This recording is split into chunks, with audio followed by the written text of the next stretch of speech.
New York City's strictest COVID-19 vaccine mandate to date went into effect Monday. It requires all private sector employees to provide proof of at least one vaccine dose in order to enter their workplace. And everyone aged 12 and up must show proof of full vaccination to eat indoors at city restaurants and other venues, including movie theaters and museums. The strict measures come as the positivity rate in New York City continues to soar due to the highly contagious Omicron variant. For more, we want to bring in Zach Williams. He's a senior state politics reporter at City and State New York. Zach, thank you so much for joining us. What kind of enforcement measures will the city's vaccine mandate have?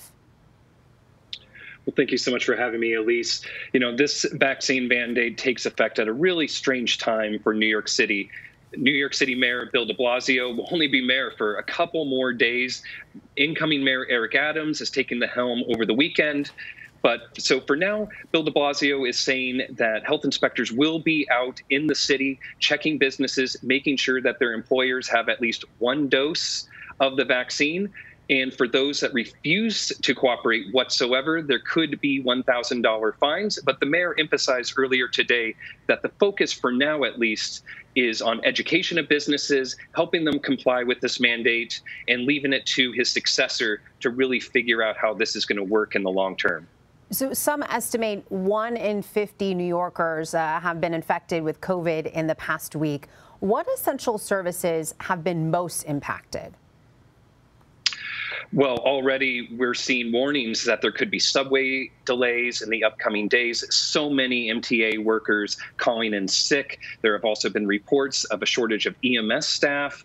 And certainly healthcare workers have been really strained to the breaking point for really this entire pandemic. And we've seen more and more of them working extra hours. And there just doesn't seem to be enough people to cover all bases as this enormous spread of the Omicron variant continues.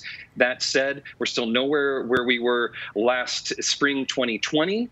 But at the same time, there certainly are quite a few essential services that have been impacted by this huge surge in infections, everything from school officials, healthcare workers, and of course, the EMS staff that are so important to helping New Yorkers survive this. We can't thank those essential workers enough. Zach, you mentioned that Mayor Bill de Blasio is only mayor just for a short period of time. Does incoming Mayor Adams have the same commitment to these policies as outgoing Mayor de Blasio?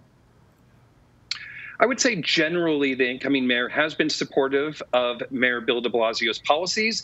But that said, he's been holding his cards very, very close to the chest on this new vaccine mandate for private employers. He hasn't actually said whether he'll continue it once he becomes mayor, but his staff have suggested that he will make his stance clear once he takes the oath of office in the upcoming days. How are New York City residents responding to the latest mandate?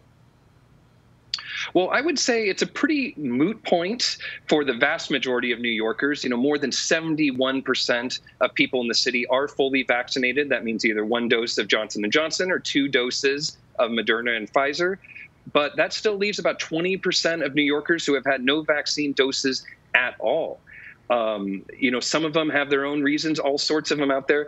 But the mandate does raise the issue of how best to address concerns among some Black and Latino people who are suspicious about vaccines in the healthcare system in general, especially given a very troubled history of such communities being victimized by the government or the healthcare system. And of course, some businesses are also worried about how this vaccine mandate might affect their own staffing levels. Businesses across industries have been struggling to keep workers in the pandemic, and some of them believe that this vaccine mandate won't help at all. Zach Williams, thank you.